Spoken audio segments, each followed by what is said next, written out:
been a while since we've done a read with me. This is a story that we've all heard many times in this community. There have been so many references to it from everybody who's teaching the law of assumption. Unfortunately, not everyone has access to every single piece of Neville Goddard content there is. His works are quite extensive. But like I did with this video, I will be reading to you that famous success story word for word in the words of Neville Goddard himself. This is the very famous and the very inspiring, honorable discharge success story that Neville Goddard always told, the one where he did not want to fight in World War II and instead he wanted to be back home in New York with his wife and kid. It can be found in The Power of Awareness in chapter 23 for your information. And without further delay, here is your story. This is a story with every detail of which I am personally familiar. In the spring of 1943, a recently drafted soldier was stationed in a large army camp in Louisiana. He was intensely eager to get out of the army, but only in an entirely honorable way. The only way he could do this was to apply for a discharge. The application then required the approval of his commanding officer to become effective. Based on Army regulations, the decision of the commanding officer was final and could not be appealed. The soldier, following all the necessary procedure, applied for a discharge. Within 4 hours, this application was returned, marked disapproved. Convinced he could not appeal the decision to any higher authority, military or civilian, he turned within to his own consciousness, determined to rely on the law of assumption. The soldier realized that his consciousness was the only reality, that his particular state of consciousness determined the events he would encounter. That night, in the interval between getting into bed and falling asleep, he concentrated on consciously using the law of assumption.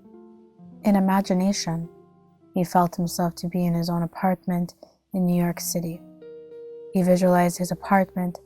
That is, in his mind's eye, he actually saw his own apartment, mentally picturing each one of the familiar rooms, with all the furnishings vividly real.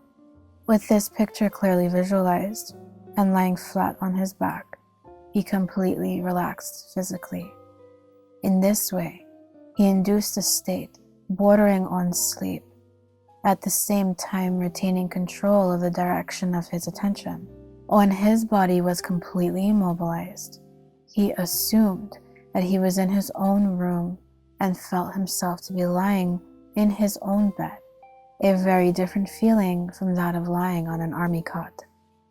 In imagination, he rose from the bed, walked from room to room, touching various pieces of furniture.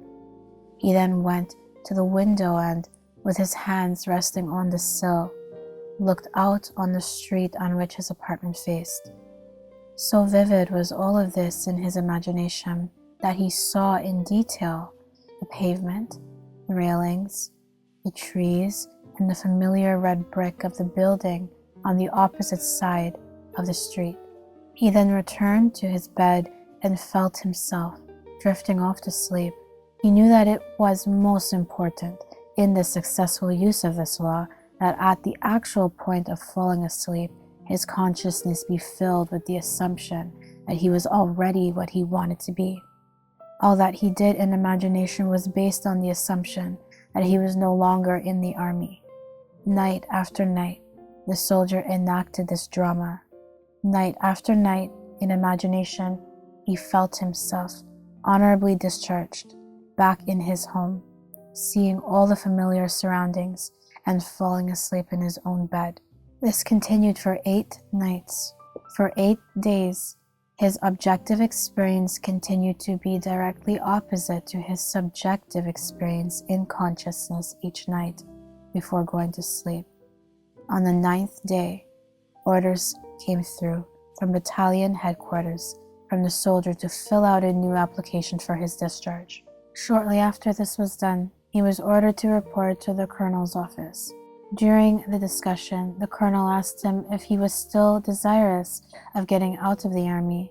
Upon receiving an affirmative reply, the colonel said that he personally disagreed, and while he had strong objections to approving of the discharge, he had decided to overlook these objections and to approve it.